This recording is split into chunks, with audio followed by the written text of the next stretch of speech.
Hello students, today we are going to see Sociology of India Unit 4 under the topic Sanskritization. Professor M. N. Srinivas, an eminent Indian sociologist, has convincingly established that the social mobility is taken place both within and outside the framework of caste. So that he introduced new sociological terms such as Sanskritization and Westernization. The two terms have assumed importance in the analysis of the socio-cultural mobility in the Indian society.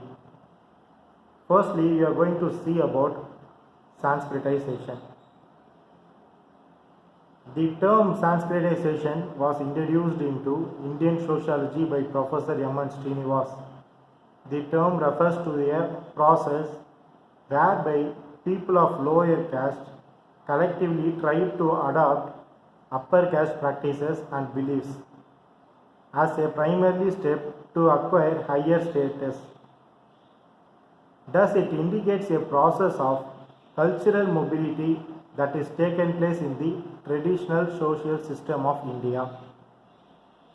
This is what known as Sanskritization.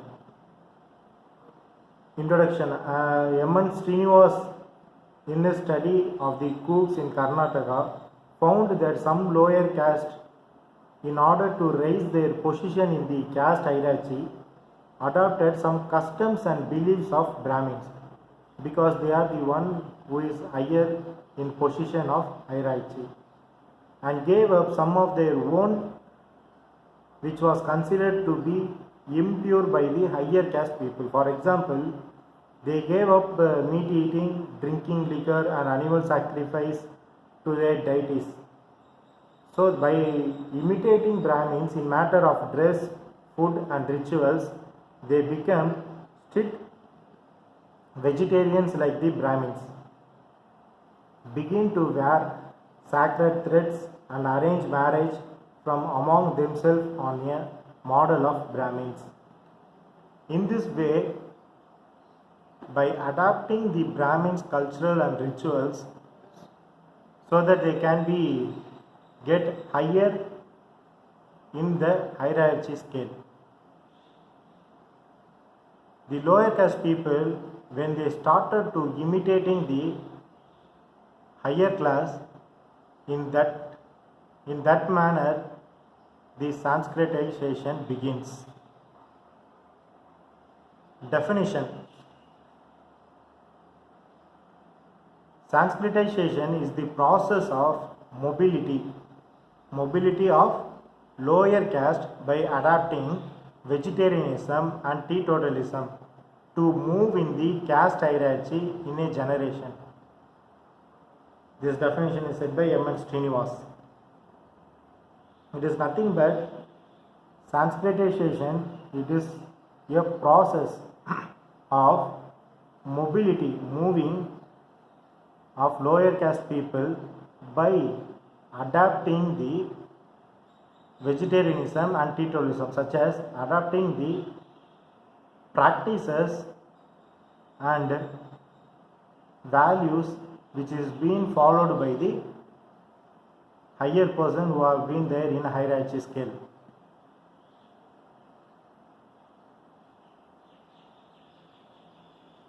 Sanskritization and Brahminism.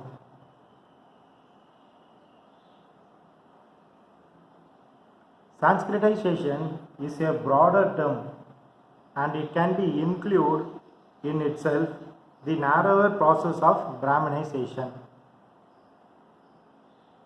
Brahmins are vegetarians and teetotalers. Some of them, such as Kashmiris and Bengalis, they eat non-vegetarian food also. Had the term Brahminization been used, it would have become necessary to specify which particular Brahmin group was meant. It has become necessary, and it has been also with a particular group, to which group this people have been meant of, that is, to which character this lower caste people is copying of. The lower caste imitated not only Brahmins but also the other ashramos group which are above in the hierarchy scale, such as Kshatriyas, Vaishyas and Sutras and so on in different parts of country.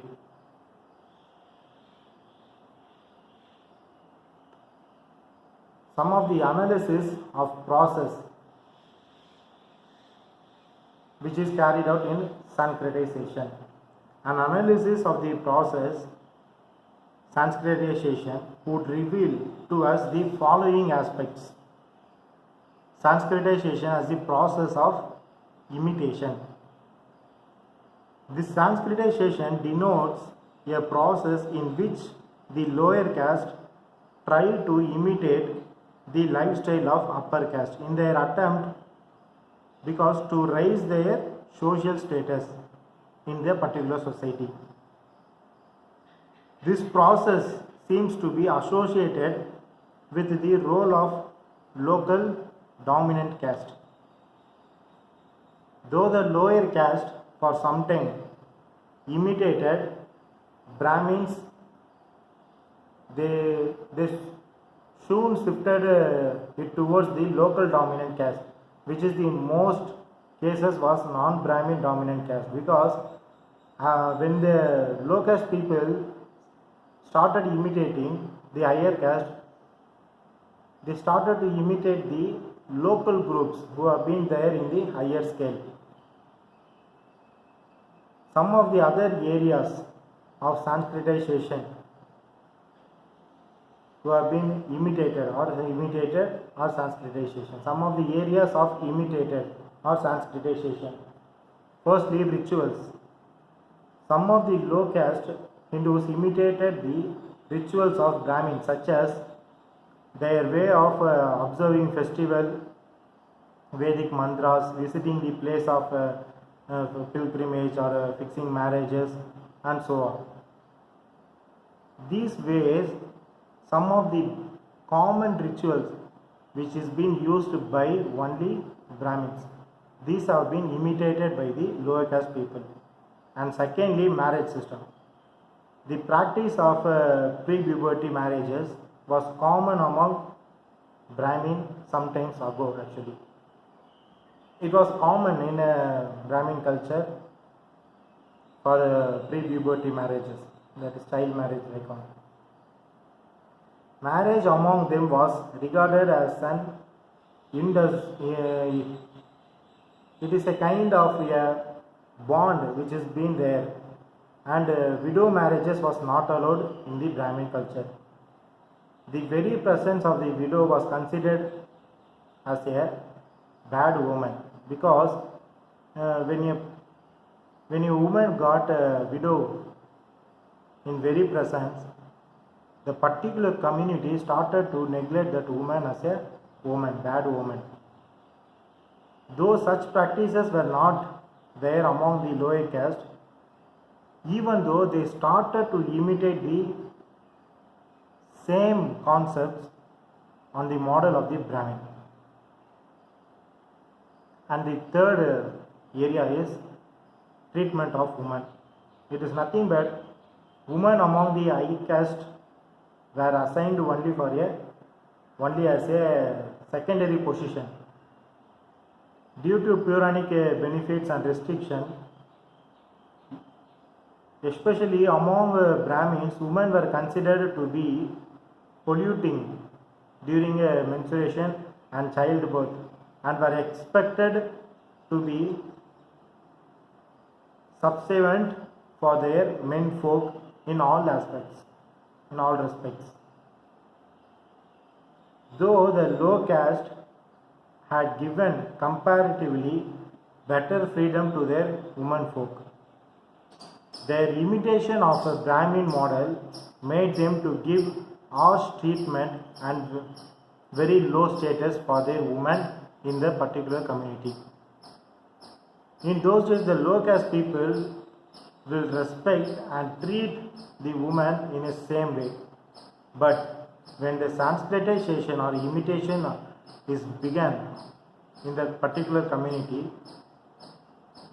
the low caste men started to treat harsh and very low and gave the very low status to their own women in a community. And the fourth one is food habit and dress habits.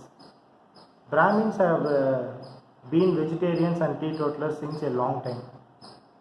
Some of the low caste imitated the food habits of the Brahmins and preferred to remain vegetarians and even gave up drinking alcohol. Some low caste also imitated Brahmin dress styles such as wearing dhoti, shalwar, tarpan, and the sacred thread and so on. The reason for imitating these things is, as I said, they need to get the higher position in the hierarchy scale. And the fifth one, system of given names to newborn ones. Many of the low caste started giving names to the newborn members in the model of Brahmins. For example, in the place of traditional, they started to give names such as the gods' name like Parameshwari, Ramakrishna, Shankara, Madhava, Gauri, Saraswati. So, on started to giving names like this, they believe that their position will be changed in the community.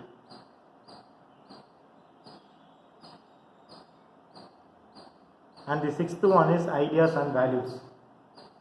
In their attempts to rise in the social hierarchy, the low caste people started using in their daily conversation ideological concepts and values such as karma, dharma, punya, moksha.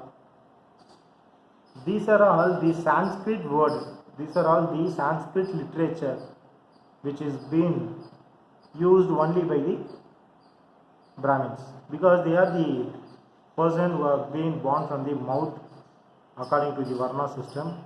So they are the right person to teach these kind of things. When the low caste people started to discuss, started to talk about the ideas and values of the Sanskrit terms, automatically the position of the hierarchy scale which is given to the low caste people will started to increase according to their own concept.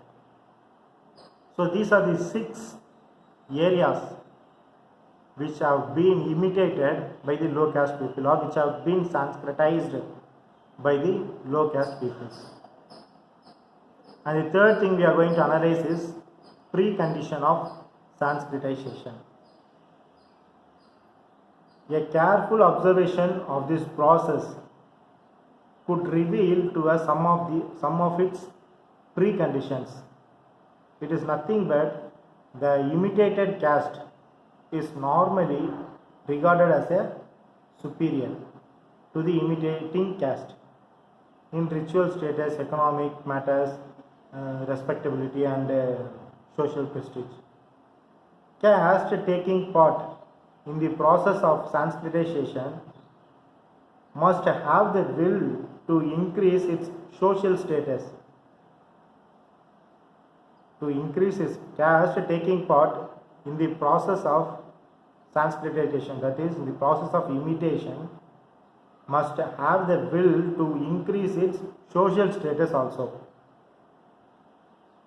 Imitating the caste must have regular and close socio-cultural contexts. Those castes which are taking part in this process must be prepared to consider the upper caste. And the fourth one, it indicates only positional changes.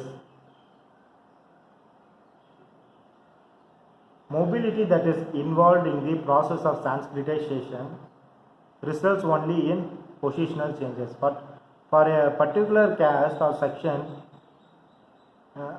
they need not need any necessarily need of structural changes. They just need the positional change.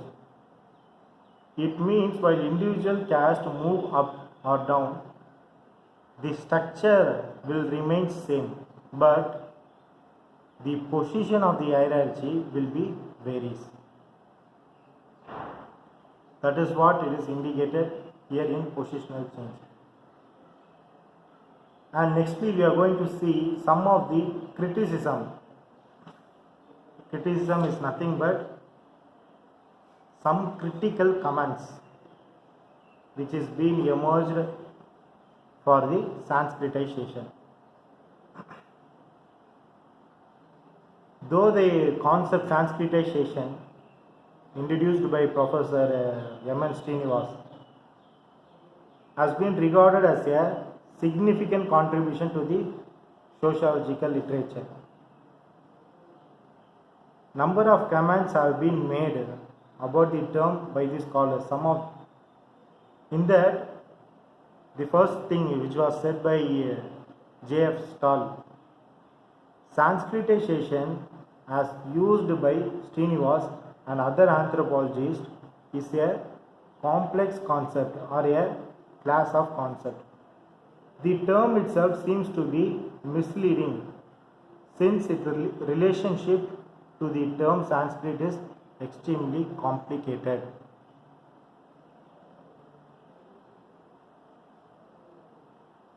Srinivas himself writes, he himself saying that it is a extremely complex and heterogeneous concept.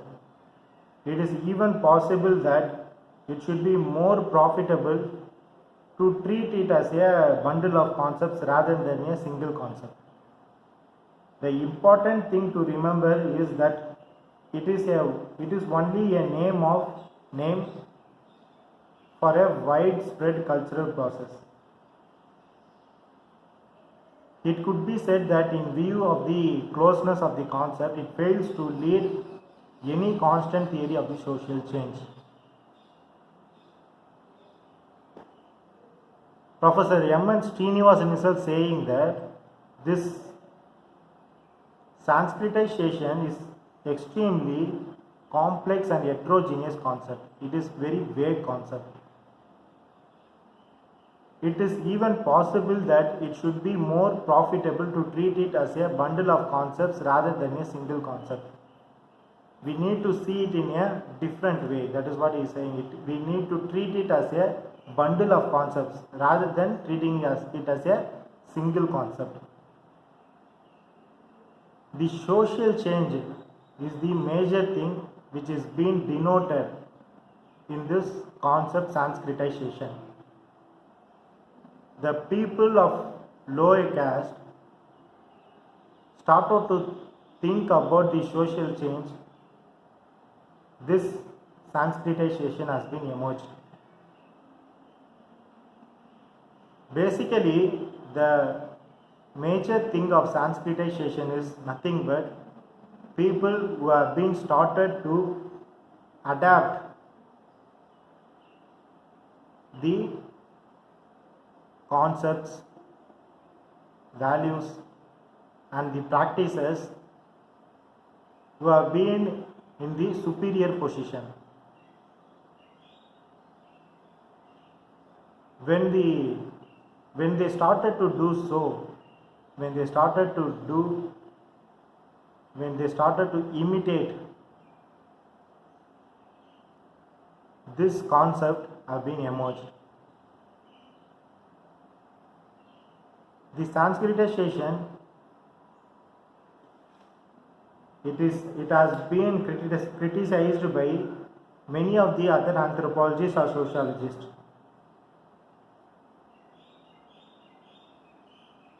Sanskritization is not of cultural imitation. It is just an expression of challenge and revolt against socio-economic deprivations. This Sanskritization is not about the imitation of cultural values and their cultural well-beings. It is just about a socio-economic status, because the Sudras are the untouchable peoples. They are being considered as a low caste people. Many problems and many neglection have been faced and have been experienced by those kind of people. To overcome from those things, to overcome from those things, they started to imitate the practices which is being followed by the superior people. That is the major concept of Sanskritization.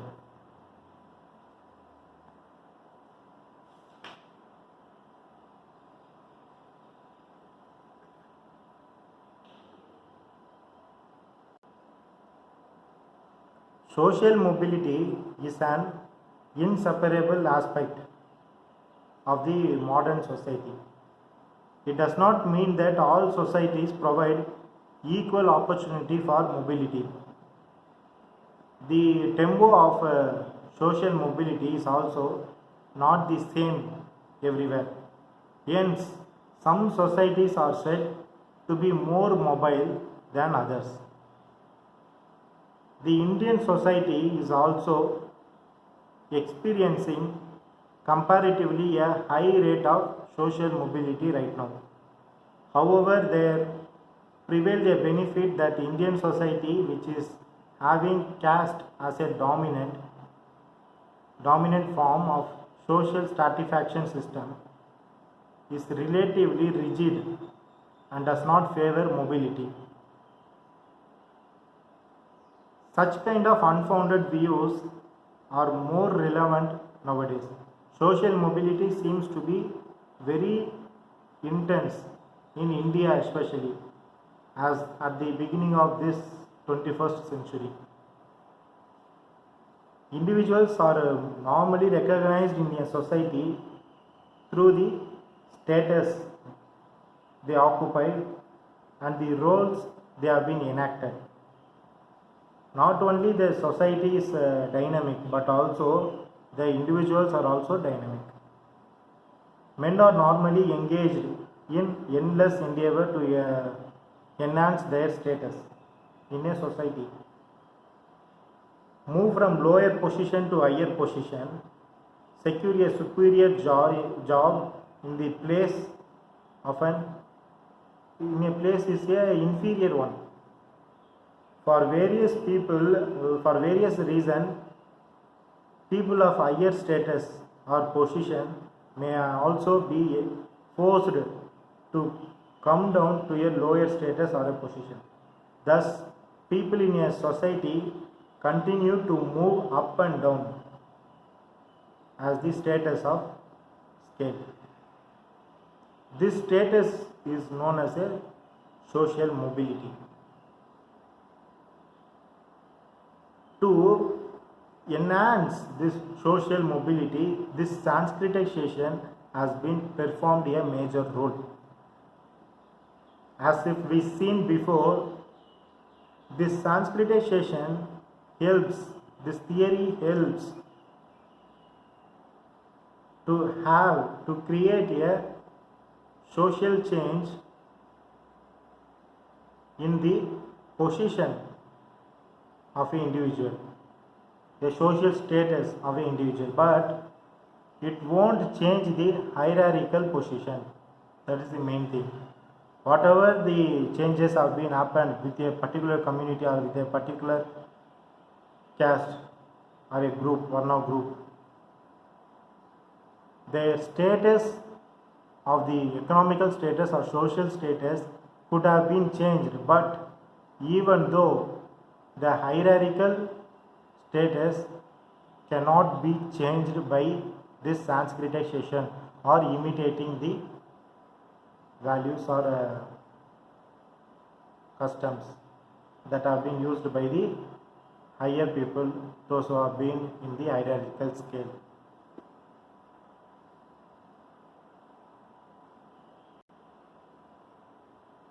It is clear that social mobility may be understood as the movement of an individual or group from one social status to the position of other.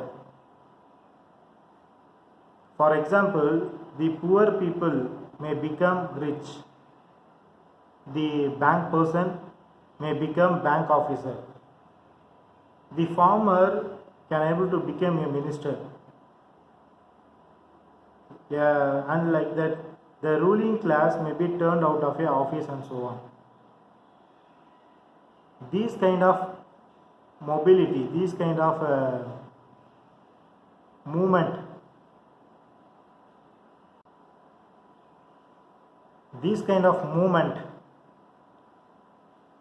in the particular community is known as a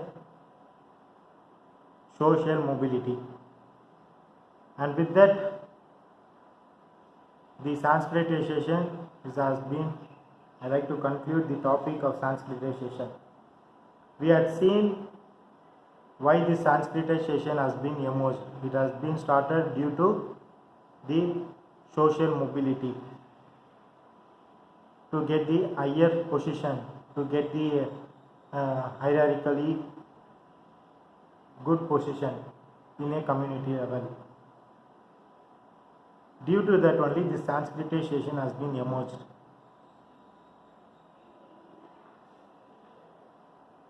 We had seen what is Sanskritization, how it is being used, how it is being performed in the community, and what are all the analysis and the areas that have been imitated.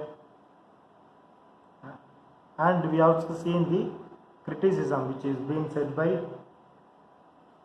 J.F. Stahl, which is being said by J.F. Stahl.